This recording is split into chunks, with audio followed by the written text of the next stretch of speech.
राम की नगरी इंतजार में है कि कब सरयू की लहरों में चमकेगा राम मंदिर का अक्स।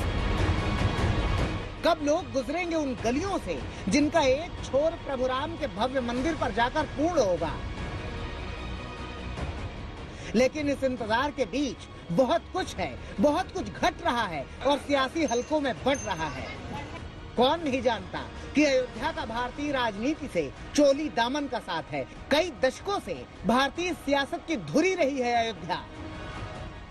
इस बार फिर से अयोध्या की गलियों से राजनीति की लहर उठी है, मगर इस बार इस लहर के केंद्र में राम मंदिर नहीं बल्कि राम मंदिर ट्रस्ट है और ट्रस्ट पर भ्रष्टाचार के आरोपों की चादर पड़ी है।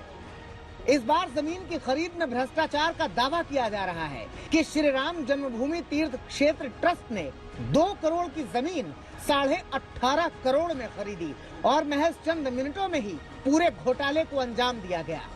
7:10 पे ये जमीन खरीदी गई और यही जमीन 5 मिनट के बाद रवि मोहन तिवारी और सुल्तान अंसारी से 18.5 करोड़ रुपए में राम जन्मभूमि ट्रस्ट ने खरीद लिया।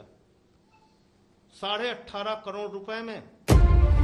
सवाल सिर्फ 5 मिनट में जमीन के दाम में करोड़ों के हेरफेर का नहीं है। सवाल ये भी है कि आखिर ट्रस्ट ने किन वजहों से जमीन इतने महंगे दामों में खरीदी और इसकी मंजूरी कब और कैसे मिली। कोई जमीन अगर खरीदनी है तो उस ट्रस्ट में प्रस्ताव पारित होता है। 5 मिनट में किसी ट्रस्ट के अंदर प्रस्ताव पारित हो गया कि ये जमीन खरीदनी है और 2 करोड़ की जमीन 18.5 करोड़ में खरीदनी है, इसका प्रस्ताव पारित हो गया। हो सकता है प्रस्ताव पहले ही पारित की उसको बात चल रही हो कि यहाँ की जमीन खरीदी जाए। अरे तो भाई जब 2 करोड़ की जमीन थी तो 16.5 करोड़ महंगी खरीदने का प्रस्ताव पारित कर दिया। राम जन्मभूमि से पूरे देश की आस्था जुड़ी है। ट्रस्ट पर राम मंदिर निर्माण के काम का पूरा जिम्मा है।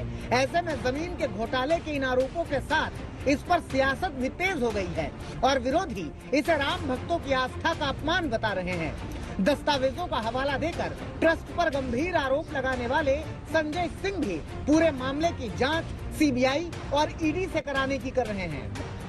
ये एक बहुत बड़ा घोटाला है। ये प्रभु श्री राम के नाम पर चंदा देने वाले करोड़ों लोगों की आस्था पर गहरी चोट है और प्रधानमंत्री जी को ईडी और सीबीआई से इसकी जांच करा के इन घोटालेबाजों को जेल के शिक्षों के पीछे डालना चाहिए।